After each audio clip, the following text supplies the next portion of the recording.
കേരളം ഇന്നലെ കണ്ട നാടകീയ രംഗങ്ങളിലൊന്നായിരുന്നു കണ്ണൂർ റെയിൽവേ സ്റ്റേഷനിലെ KSU പ്രതിഷേധത്തിനിടെ ആരോഗ്യമന്ത്രി വീണ ജോർജിനേറ്റ പരിക്ക്. കരിങ്കൊടി പ്രതിഷേധത്തിനിടെ മന്ത്രിയുടെ കഴുത്തിനും കൈയിലും പരിക്കേറ്റെന്നാണ് വാർത്തകൾ നിറയുന്നത്. എന്നാൽ ആക്രമിക്കുന്ന ദൃശ്യങ്ങൾ പോലും ആരും കണ്ടിട്ടില്ല.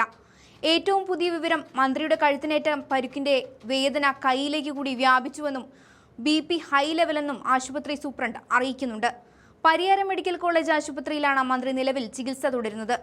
ഇതൊക്കെ ഒരു തെരഞ്ഞെടുപ്പ് നടക്കും മുൻപേ CPM കാണിക്കുന്ന ഡ്രാമയാണെന്ന് മനസ്സിലാക്കാനുള്ള ബോധം മലയാളിക്കുണ്ട്.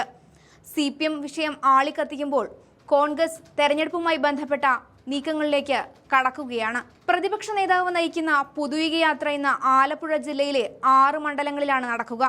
അദ്ദേഹത്തിന് പൊതുപരിപാടിയായതിനാൽ പ്രത്യേക സുരക്ഷയാണ് ഒരുക്കിയിരിക്കുന്നത്.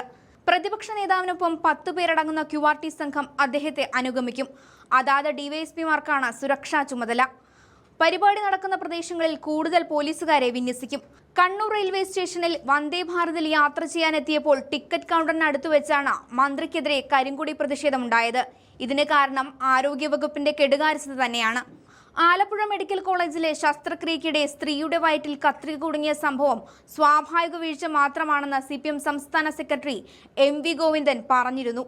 ആരോഗ്യവകുപ്പിലെ ഡോക്ടറിന് സംഭവിച്ച ഈ പിഴവിനെ ലഘൂകരിക്കാനാണ് CPM നോക്കിയത്. എപ്പോഴും പറയാറുള്ള വാക്കുകളാണ് MV ഗോവിന്ദൻ പറഞ്ഞത്. ഒറ്റപ്പെട്ട സംഭവം മാത്രമാണിത്. ഇന്നും നാളെയും ഇന്നലെയും നടന്നാലേ തുടർച്ചയായുള്ള സംഭവമായി കാണാൻ സാധിക്കൂ. ഇത് 5 വർഷം മുൻപ് ഉണ്ടായതാണ്. അതിനുശേഷം ലക്ഷക്കണക്കിന് ശസ്ത്രക്രിയകൾ നടന്നല്ലോ. അവിടെയെല്ലാം പ്രശ്നങ്ങൾ ഉണ്ടായിട്ടില്ലല്ലോ എന്നും ഗോവിന്ദൻ ചോദിക്കുന്നുണ്ട്.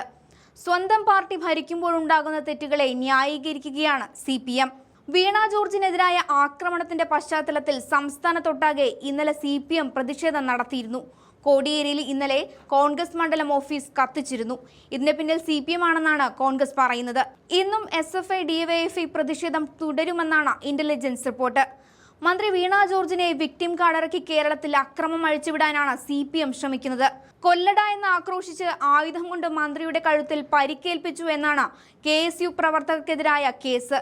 ഒരു തെളിവോ ദൃശ്യങ്ങളോ പുറത്തുവിടാതെ കൊല്ലാൻ വരെ ശ്രമം നടത്തിയെന്ന് പറയുന്ന CPM ഡ്രാമ കളിക്കുകയാണ്. കേരളത്തിൽ നടക്കുന്ന പൊളിറ്റിക്കൽ ഗിമിക്കുകളെ മനസ്സിലാക്കാൻ കഴിയുന്ന ഓരോ പൗരന്മാർക്കും വീണ ജോർജിനെ CPM ഇരയാക്കി ചിത്രീകരിക്കുകയാണെന്ന് ഉറപ്പിക്കാനാകും.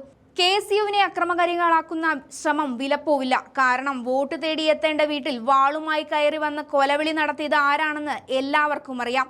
ആ ദൃശ്യങ്ങളൊക്കെ മലയാളികൾ വ്യക്തമായി കണ്ട് ബോധ്യപ്പെട്ടതാണ്. കിട്ടുമെന്ന് പ്രതീക്ഷിക്കുന്ന CPMന്റെ വോട്ടുകൾ നാടകം കളിച്ച് ഇല്ലാതാക്കുകയാണ്. കാലിനടിയിലെ മണ്ണ് ഒലിച്ചു പോകുന്നത് CPM അറിയുന്നില്ല. തെരഞ്ഞെടുപ്പ് ഭീതിയിൽ കാണിച്ചുകൂട്ടുന്ന തട്ടുപൊളിപ്പൻ നാടകങ്ങൾ CPMന് തന്നെ തിരിച്ചടിയാകും.